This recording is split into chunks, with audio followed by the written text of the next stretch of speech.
SDM ऋषा ठाकुर की अध्यक्षता में घरघोड़ा अनुविभागीय कार्यालय के प्रशासनिक सभागार भवन में मुद्रक और पत्रकारों की बैठक रखी गई थी, जिसमें मुद्रक और पत्रकारों को चुनाव आयोग के निर्देशों के संबंध में जानकारी दी गई। बैठक में निर्वाचन पैम्पलेटों, पोस्टरों आदि का मुद्रण एवं प्रकाशन अधिनियम 1951 की धारा 127 क के उपलब्धों के बारे में जानकारी दी गई है।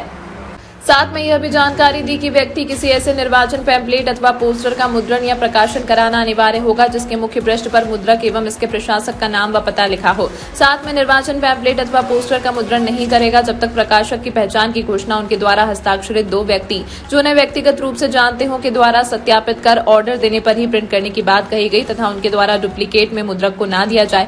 यदि मुख्य निर्वाचन अधिकारी तथा जिला मजिस्ट्रेट के समक्ष निर्वाचन पैम्पलेट, पोस्टर इत्यादि के संबंध में ऊपर लिखित धारा 127 के तहत प्रावधानों के आयोग के अनुदेशों का उल्लंघन का मामला सामने आता है तो ऐसे में तुरंत कार्रवाई के लिए जिला निर्वाचन कार्यालय कार्रवाई के लिए भेजा। उक्त बैठक में एसडीएम ऋषा ठाकुर, सहायक व्यय प्रेक्षक बसंत गुलेरी, नायब तहसीलदार विकास जिंदल, स्थानीय मुद्रक और नगर के पत्रकारगण उपस्थित रहे। आचार संहिता के मद्देनजर और आगामी चुनाव, विधानसभा चुनाव के मद्देनजर धर्मजयगढ़ और लैलूंगा विधानसभा के प्रिंटिंग प्रेस को आज बुलाया गया था। जो भी इन लोकल क्षेत्रों में कार्य करते हैं उनमें जो भी प्रचार सामग्रियां मुद्रित होती हैं उनमें मुद्रक का नाम होना और मुद्रण जितनी प्रतियां मुद्रित हो रही हैं उनका नाम हर प्रिंटेड मटेरियल में लगा किनारे या फिर कहीं पे मेंशन होना अनिवार्य है। इन सब की जानकारी दी गई है। प्रावधानों की जानकारी दी गई है कि यदि ये मुद्रित ना हो तो फिर वो जो है आचार संहिता का उल्लंघन माना जाएगा तथा संपत्ति विरूपण के तहत उसको विरूपित किया जा सकता है। साथ ही यदि मुद्रण के लिए कोई सामग्री आ रही है तो मुद्रक ध्यान दें कि वो किसी भी प्रकार से किसी भी किसी धर्म समुदाय या किसी पर्टिकुलर समुदाय के अगेंस्ट ना हो या फिर किसी के भावनाओं को भड़काता ना हो।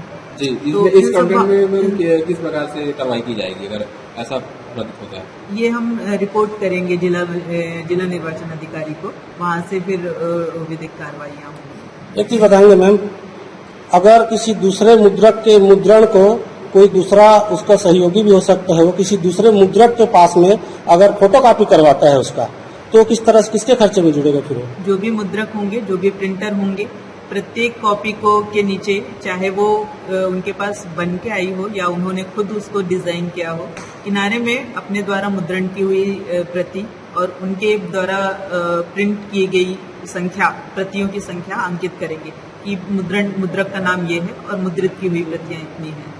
ये का कुछ प्रत्येक में जो भी प्रिंटिंग एजेंसी है उनको अपनी नाम की जानकारी और अपने द्वारा प्रिंट की हुई प्रतियों की जानकारी देना अनिवार्य है और परिशिष्ट ख में भी वो इसकी जानकारी देंगे।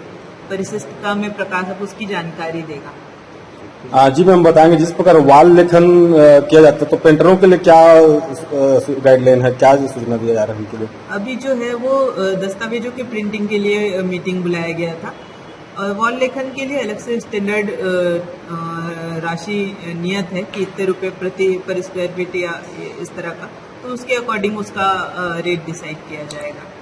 क्योंकि वॉल लेखन अभी भी हो रहे हैं और पहले भी हुए हैं, तो दोनों का हमारे जो स्क्वाड घूम रही है, ऑब्जर्वर्स की टीम जो है वो घूम रही है, फ्लाइंग स्क्वाड टीम, एसएसटी, ये सारा जो है रेगुलरली अपना दौरा कर रहे हैं, उसमें हम मैक्सिमम कवर कर लेंगे। Thank you.